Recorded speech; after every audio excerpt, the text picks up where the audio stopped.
संघर्ष सफलता की कुंजी है, चाबी है। संघर्षों से डरना नहीं चाहिए, भागना नहीं चाहिए, जागना चाहिए। जिंदगी जीना आसान नहीं होता, बिना संघर्ष के कोई महान नहीं होता। जब तक पड़ती नहीं है चोट हथौड़े की पत्थर पर, तब तक पत्थर भी भगवान नहीं होता है? है?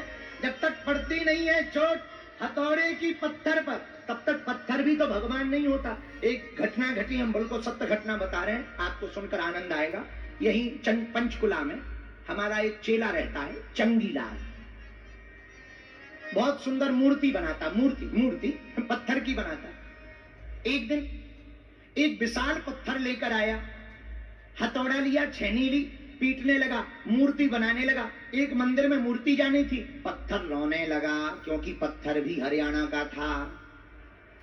रोने लगा, मत मारो मत मारो मत मारो। जैसे ही छेनी रखे हथौड़ा में, मत मारो मत मारो। तो मूर्तिकार ने कहा, भाई रो क्यों रहे हो? हमें चोट लग रही है, हमें चोट लग, हमें मत मारो, हमें मूर्ति नहीं बनना, हमें नहीं भगवान बनना, मत मारो।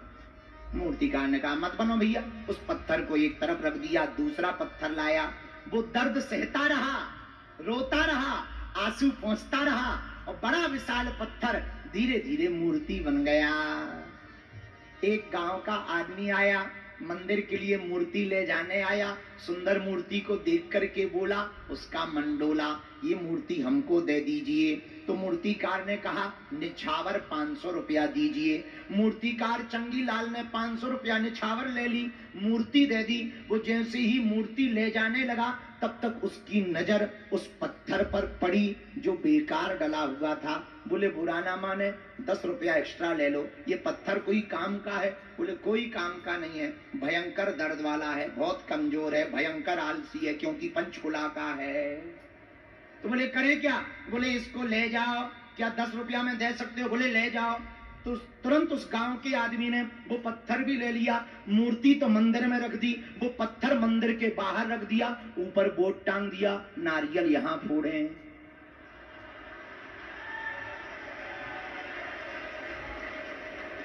ऊपर बोर्ड टांग दिया, नारियल यहां फोड़े। तो जो पत्थर दर्द सह गया वो तो जीवन भर पूजता रहा, और जो दर्द नहीं सह पाया वो दे पटाक दर्द भी सहता रहा, और जिंदगी भी उसने बेकार कर ली।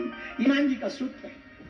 लेकिन हम लोग एक बार प्रयत्न करते, विफल हो जाते तो टेंशन में हो जाते, अब नहीं होगा, अब तो बड़ी बेकार जिंदगी है। देखा, जिंदगी भर तारीफ तस्वीर की होती है, कील के पुरुषार्थ को कोई नहीं देखता है।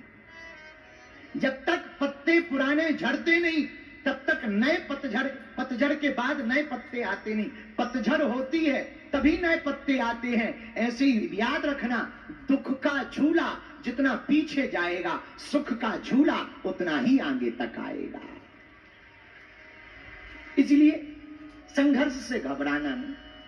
संघर्ष अगर जीवन में है तो हनुमान जी से सीखना। मंदिर मंदिर प्रतिकर शोधा, सुंदरकांड।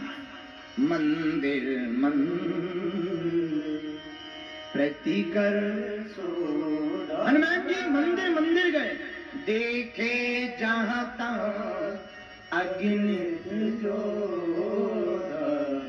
सीताराम सीताराम कहिए, जाहि विधि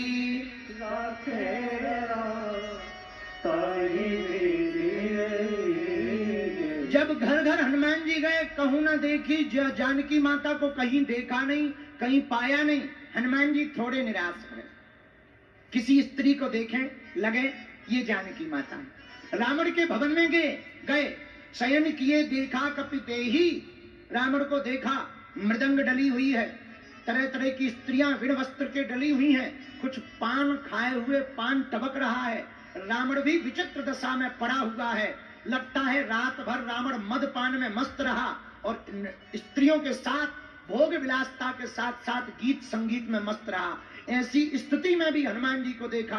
तब तक एक सुंदर स्त्री के ऊपर नजर पड़ी, हनुमान जी की। आहा, हनुमान जी को लगा यही है माता जानकी।